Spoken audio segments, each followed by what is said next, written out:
വിട്ടുമാറാത്ത ചുമ, തൊണ്ട ചൊറിച്ചിൽ അല്ലെങ്കിൽ തൊണ്ടയിൽ എന്തോ ഒരു ബുദ്ധിമുട്ട്.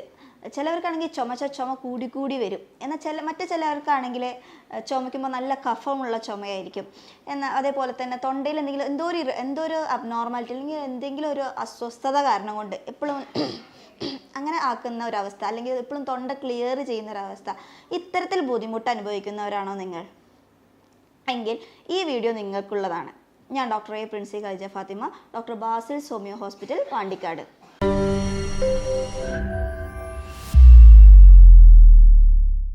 ചുമ എന്ന് പറയുന്നത് നമ്മുടെ ശരീരത്തിൽ എന്തെങ്കിലും അബ്നോർമൽ ആയിട്ടുള്ള അല്ലെങ്കിൽ എന്തെങ്കിലും ഒരു ഫോറിൻ പാർട്ടിക്കിൾ നമ്മുടെ ശരീരത്തിനകത്ത് കിടക്കുമ്പോൾ, അതും അല്ലെങ്കിൽ നമ്മുടെ ശരീരത്തിൽ എന്തെങ്കിലും വേണ്ടാത്ത സാധനങ്ങൾ ഉണ്ടാകുമ്പോൾ അത് പുറന്തള്ളാൻ വേണ്ടിയിട്ട് നമ്മുടെ ശരീരം ചെയ്യുന്ന ഒരു നോർമൽ റിഫ്ലെക്സ് ആക്ഷൻ അഥവാ ഒരു എതിർ പ്രവർത്തനമാണ് ചുമ എന്ന് പറയുന്നത്, അല്ലേ? പക്ഷെ പല ആൾക്കാരിലും ഇപ്പോൾ ഈ ചുമ തന്നെ നമുക്ക് പറയാം രണ്ട് തരത്തിലുണ്ട്. വരണ്ട ചുമ അഥവാ ഡ്രൈ കഫുമുണ്ട്, എന്നാൽ വെറ്റ് കഫുമുണ്ട്. വെറ്റ് കഫ് അല്ലെങ്കിൽ നല്ല കഫമുള്ള പോലത്തെ ചുമ. അപ്പോൾ നമുക്ക് അതിൽ നിന്ന് തന്നെ കിട്ടിയില്ലേ. ഇപ്പോൾ കഫമുള്ള പോലത്തെ ചുമയാണെങ്കിൽ കൂടുതലും നമ്മുടെ ലങ്സ് റിലേറ്റഡ് ആയിട്ടുള്ള പല പ്രശ്നങ്ങളും നമുക്ക് അതിൽ കണ്ടുവരാറുണ്ട്. അല്ലെങ്കിൽ ലങ്സിലൊക്കെ ഈ കഫം അടിഞ്ഞു കൂടിയിട്ടായിരിക്കും. ഇത്തരത്തിലുള്ള വെറ്റ് കഫാണെങ്കിൽ പലപ്പോഴും ഈ കഫം പുറന്തള്ളിക്കഴിഞ്ഞാൽ, അല്ലെങ്കിൽ എന്തെങ്കിലും ഹോം റെമഡീസോ അല്ലെങ്കിൽ നമ്മുടെ ട്രീറ്റ്മെൻറ്റോ അങ്ങനെ എന്തെങ്കിലും കൊടുത്തിട്ട് ഈ കഫം പോയി കഴിയുമ്പോൾ പലപ്പോഴും ഈ ചുമ കുറയാറാണ്, അല്ലേ? അപ്പോൾ പൊതുവേ നമ്മൾ കണ്ടുവരുന്നത് വെറ്റ് കഫിൽ എന്ന് പറയുമ്പോൾ പല അസുഖങ്ങൾ കാരണം കൊണ്ട് വരാം. ചിലപ്പോൾ എന്തെങ്കിലും ബാക്ടീരിയൽ ഇൻഫെക്ഷൻസ് കാരണം കൊണ്ടോ അങ്ങനെ നമുക്ക് കഫം എന്നറിയാം. അപ്പോൾ പലപ്പോഴും അങ്ങനെ പുറത്തേക്ക് വരുന്ന ഈ കഫം ഒന്നുകിൽ പച്ച നിറത്തിലോ അല്ലെങ്കിൽ മഞ്ഞ നിറത്തിലോ അതുമല്ലെങ്കിൽ മറ്റെന്തെങ്കിലും ഡാർക്ക് കളറുകളിലൊക്കെ ആയിരിക്കും കൂടുതൽ കണ്ടുവരാറ്. അപ്പോൾ പലപ്പോഴായിട്ട് ഈ ബാക്ടീരിയൽ ഇൻഫെക്ഷന് പുറമെ ഇവർക്ക് ഈവൻ ന്യൂമോണിയ കേസുകൾ അല്ലെങ്കിൽ COPD കേസസിലൊക്കെയാണ് ഇത്തരത്തിൽ കണ്ടുവരാറ്. എന്നാൽ ഇത്തരത്തിലുള്ള കേസുകളിൽ നമ്മൾ ഈ കഫം പുറന്തള്ളിയാൽ തന്നെ ഈ ചുമയും ഓട്ടോമാറ്റിക്കലി കുറയും. ഇന്നത്തെ വീഡിയോയിൽ നമ്മൾ ഏറ്റവും കൂടുതൽ നോക്കാൻ പോകുന്നത് ഡ്രൈ കഫിനെ കുറിച്ചിട്ടാണ്. അത് പലപ്പോഴും വരാനുള്ള കാരണങ്ങളാണ്. പൊതുവേ ഈ ഡ്രൈ കഫ് എന്ന് പറയുമ്പോൾ പൊതുവേ ചുമ ആയിട്ട് തന്നെ ഉണ്ടാവണം എന്നില്ല, അല്ലേ? അപ്പോൾ അത് അങ്ങനെ വരുമ്പോൾ പലവരും ഇത് ശ്രദ്ധിക്കാതെ പോകാറുണ്ട്. ചിലപ്പോൾ നമ്മൾ കൂടുതൽ സംസാരിച്ചുകൊണ്ടിരിക്കുന്ന സമയത്ത് തൊണ്ടയിൽ എന്തോ ഒരു ഡ്രൈനെസ് ഫീൽ ചെയ്തിട്ട് ചിലർ അല്ലെങ്കിൽ അങ്ങനെ ഒരു ടെൻഡൻസി ആയിരിക്കാം. ഇനി മറ്റു ചിലവരാണെങ്കിൽ അങ്ങനെ ചെയ്യുന്നൊരു ടെൻഡൻസി ആയിരിക്കാം. അല്ലെങ്കിൽ നമ്മൾ തൊണ്ട എപ്പോഴും ക്ലിയർ ചെയ്തുകൊണ്ടിരിക്കും. ഇനി മറ്റു ചിലവരാണെങ്കിൽ വല്ലപ്പോഴും ഒരു ഡ്രൈ കഫ് ആയിരിക്കും. എന്നാൽ വേറൊരു ചിലരാണെങ്കിൽ ഇടയ്ക്കിടയ്ക്ക് തുടർച്ചയായിട്ട് ഇങ്ങനെ ഒരു ഡ്രൈ ആയിട്ട് തൊണ്ട പെട്ടെന്ന് ഡ്രൈ ആവുന്ന പോലെ ആയിട്ട് ഭയങ്കരമായിട്ട് ഒരു വരണ്ട ചുമച്ചുകൊണ്ടിരിക്കും. ഇത് കാരണം കൊണ്ട് അവരുടെ ഉറക്കവും എല്ലാം ബാധിക്കപ്പെടുന്നുണ്ടാവും. പക്ഷേ ഇതുവരെ ശ്രദ്ധിക്കണം, അതൊരു ലൈഫ് ലോങ് ആയിട്ട് കൊണ്ടുപോകുന്ന ഒരു പ്രക്രിയയാണ് കണ്ടുവരാറ്. പലപ്പോഴും അലർജീൻ്റെ കേസസിലൊക്കെ ഇത്തരത്തിലുള്ള ഡ്രൈ കഫാണ് കൂടുതൽ കണ്ടുവരാറുള്ളത്. അപ്പോൾ അലർജീൻ്റെ കേസിൽ മാത്രമല്ല വേറെ പല കാരണങ്ങൾ കൊണ്ടും ഈ ഡ്രൈ കഫ് വരാം. സോ അതെന്തൊക്കെയാണ്, എങ്ങനെയൊക്കെയാണ് നമ്മളിത് നോക്കാൻ പോകുന്നത്. അതിൽ അടുത്ത അലർജി അല്ലെങ്കിൽ മറ്റൊരു കേസ് എന്ന് പറയുമ്പോൾ വൈറൽ ഇൻഫെക്ഷൻസ് എന്തെങ്കിലും വരുന്ന സമയത്ത് പലപ്പോഴും ഈ ഡ്രൈ കഫാണ് കണ്ടുവരാറുള്ളത്. അതേപോലെ തന്നെ നമ്മളുടെ ഈ തൊണ്ടേൻ്റെ ചുറ്റിപ്പറ്റിയിട്ട് ഒരു ലൈനിങ് ഉണ്ട്. ആ ലൈനിങ്ങിന് എന്തെങ്കിലും ഇൻഫെക്ഷൻ വന്നാലോ അല്ലെങ്കിൽ അതിന് നമ്മുടെ നെർവ് സംബന്ധമായിട്ട് എന്തെങ്കിലും സ്റ്റിമുലസ് വന്നിട്ട് അങ്ങനെ വരാം. സോ ഇത്തരത്തിലുള്ള ആൾക്കാർക്ക് ഇപ്പോൾ എന്തെങ്കിലും തൊണ്ടേൻ്റെ എന്തെങ്കിലും ലൈനിങ്ങോ കാര്യങ്ങൾക്ക് വന്ന പ്രശ്നം കാരണം കൊണ്ടാണ് ഈ ഡ്രൈ കഫ് വരുന്നതെങ്കിൽ കൂടുതലും അവർക്ക് എന്ത് ചെയ്യാം, നമ്മുടെ ഒരു ചെറിയ കഷ്ണം ഇഞ്ചിയും അതേപോലെ തന്നെ ഒരു സ്പൂണ് നാരങ്ങ നീരും തേനും മിക്സ് ചെയ്തിട്ട് ഇടയ്ക്കിടയ്ക്ക് കഴിക്കുന്നത് ഇതിൻ്റെ ഒരു ഇൻഫെക്ഷൻ ടെൻഡൻസിനൊക്കെ കുറയ്ക്കാൻ വളരെ സഹായിക്കും.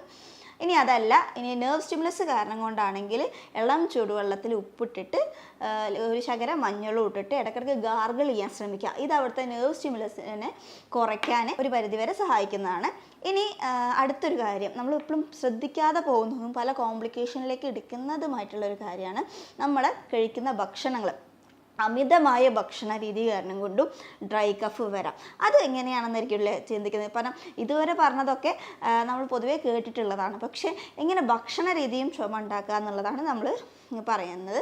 അതിൽ നിന്ന് തന്നെ നമ്മൾ അമിതമായി ഭക്ഷണം കഴിക്കുമ്പോൾ, അമിതമായി കൊഴുപ്പ് അടങ്ങിയിരിക്കുന്ന ഭക്ഷണങ്ങൾ കഴിക്കുമ്പോൾ നമ്മുടെ വയറിന് ദഹനശേഷി കുറയാനുള്ള സാധ്യതയുണ്ട്.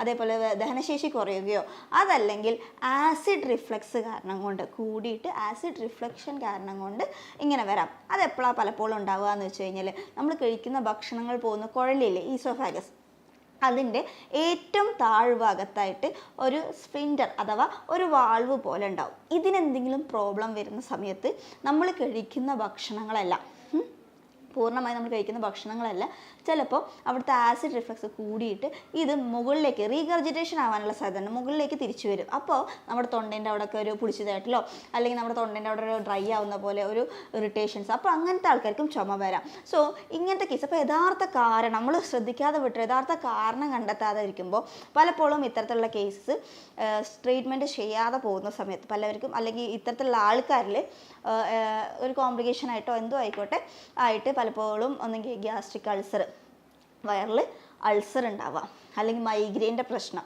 മുടി കൊഴിച്ചൽ, അങ്ങനത്തെ പ്രശ്നങ്ങളൊക്കെ കണ്ടുവരാറുണ്ട്. അപ്പോൾ അതേപോലെ തന്നെ പ്രോപ്പറായിട്ട് ഡൈജഷൻ നടക്കാതെ വരുന്നവരാകുമ്പോൾ തുടർച്ച ചിലവർക്കാണെങ്കിൽ പെട്ടെന്ന് എന്ത് കഴിച്ചാലും പെട്ടെന്ന് തന്നെ വയറ്റിൽ നിന്ന് പോവുക, മലം അല്ലെങ്കിൽ ശോധനം കൂടി പോകുന്ന ഒരവസ്ഥ വരാം. അതല്ലെങ്കിൽ മറ്റു ചിലർക്കാണെങ്കിൽ ശോധനത്തിൻ്റെ കമ്മി വരാം.